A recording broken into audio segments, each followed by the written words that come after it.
এক রাজ্যে অনেক বুজুর্গ লোক এক পীর আছেন, ঠিক আছে? এই পীরের হাজার হাজার লক্ষ লক্ষ ভক্ত আছে।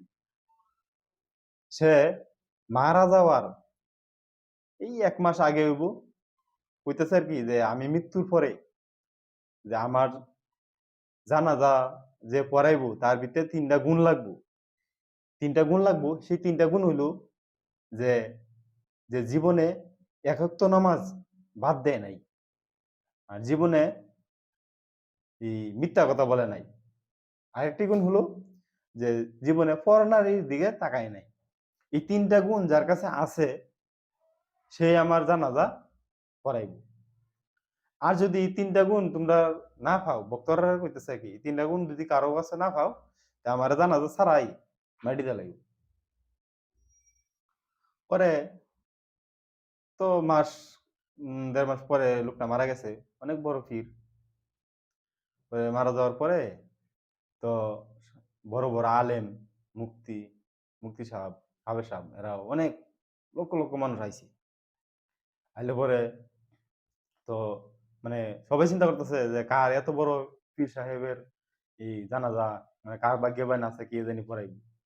যখন যে আসে জানাজা পড়ার লাগি, তখন বলে যে উনি তো 3টা শর্ত দিছি, এই শর্ত যার কাছে আছে সেই জানাজা পড়াইব। তখন এই যে অত অত ভক্ত, লক্ষ লক্ষ ভক্ত, বড় বড় আলেমরা আইছে, কারো মাঝে তো এই মানে এই 3টা মানে গুণ আর কারো কাছে খুঁজে পাওয়া যায় না।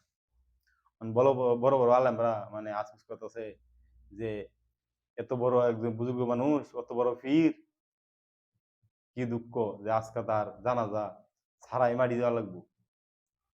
মাটি দেওয়ার লয়ে যাবো, মাটি দিতে দিব, এই এর আগ মুহূর্তে এক লোক আইছে যে হাত তুলছে যে আমি আছি, এরকম করে হাত তুলছে যে আমি আছি, যে আমি আর এরকম করে যে 3টা গুণ আছে, 3টা গুণ আছে, আমি জানাজা পড়াই। ওদের তো সবাই খুশি হচ্ছে, যাই হোক একজন হলেও আছে, এই রাজ্যে একজন হলো লোক আছে যে 3টা গুণ তার কাছে পাওয়া গেছে। পাওয়া গেলে পরে জানাজা পড়াইলো। পড়ানির পরে সবাই মানে অপেক্ষা আছে যে ব্যক্তি যে জানাজা পড়াইলো, যে 3টা গুণ তার কাছে আছে, জীবনে কোনো নারীর দিকে তাকায় নাই, জীবনে কোনোদিন মিথ্যা কথা কয় নাই, হ্যাঁ, জীবনে কোনোদিন নামাজ ছাড়ে নাই, তে সেই লোকটার চেহারা তো দেখা লাগবে অবশ্যই। এভাবে সবাই গিরোদে ধরছে।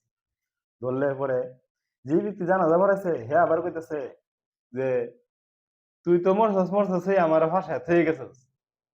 এই যে আমি গোপনে আমল করতাম এটা তো কেউ জানতো না, তুই জানায় হয়ে গেলি। এবার কি কইতাছে, কইলে পরে চাদ্দুর পেছানো আছিল তো, গায়ের মধ্যে চাদ্দুর পেছানো আছিল। পরে কইতাছে যে না, সবাই কইতাছে যে আমি দেখবাম আপনারে, যে দেহার ইচ্ছা অনেক। পরে চাদ্দুর জন উদাম করছে, মুখের থেকে সরাইছে, তখন তো দেহে এই রাজ্যের যে রাজা, ঠিক আছে, যে দেশ চালায় মানে প্রধানমন্ত্রী, হ্যাঁ নিজেই। একটাবার চিন্তা করে দেখেন যে একটা দেশ চালা, ঠিক আছে, দেশ চালানোর পরেও, সংসার চালানোর পরেও সে তার আমল ঠিক রাখছে।